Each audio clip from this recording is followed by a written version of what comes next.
माया और गोरख की रहस्यमयी भेंट।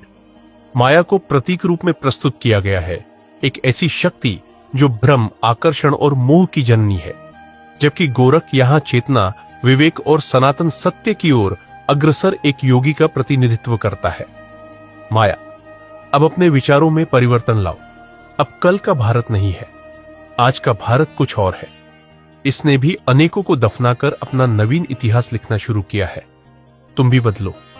ये नरमुड और खोपड़ी अब काम नहीं आएंगे। कल सौंदर्य के उपासक थे, आज सौंदर्य बिकता है। कल के सौंदर्य में अभिलाषाओं के अनंत स्वप्न झिलमिलाते थे, आज का सौंदर्य चंचल है। इसकी रक्षा करनी पड़ेगी, नहीं तो काम की अग्नि में भस्म हो जाएगा। माया जीवन के हर वसंत में कोयल कूकती है, पतझड़ के बाद हरियाली आती है, आम महुआ गदराते हैं, कटहल अपने यौवन में आता है, नदियां घट जाती हैं, झरने सूखने लगते हैं, आदमी प्यासा हो जाता है। और माया, तुम अतृप्त कामनाओं से भरकर अगम की राह में भटकने लगती हो। अग्नि की दाहकता और चंद्र की शीतलता दोनों तुझमें घर बना लेते हैं। महात्रिपुर सुंदरी सी लगती हो, पर काम तुम्हें बेचैन कर देता है।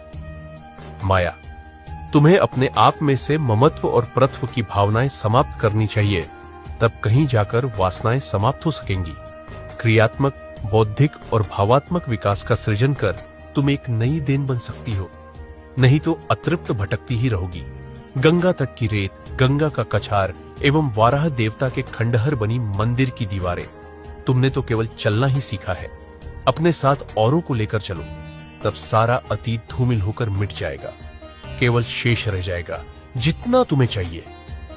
मैं माया के सम्मोहन में आ जाता, परंतु गोरखनाथ जी के एक ही झटके ने मेरी विचार तरंगों को प्रवाहित कर दिया। गोरख जी कहते हैं, माया, तुम तो सदैव माया हो, तुम्हारा प्रपंच ही माया है, यह जगत भी माया है और सारे स्वरूप भी माया है।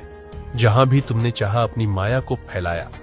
हम तो दूर रहे तुम्हारी योग्य माया से, तुम ही जानो अपनी माया को। गोरख तो चला। माया और गोरख की रहस्यमय भेंट का अंत एक संकेत बनकर उभरता है। जो माया को पहचान लेता है, वही गोरख की तरह आगे बढ़ता है। यह संदेश व्यक्तिगत चेतना से लेकर पूरे समाज और भारत के बदलते स्वरूप तक जाता है।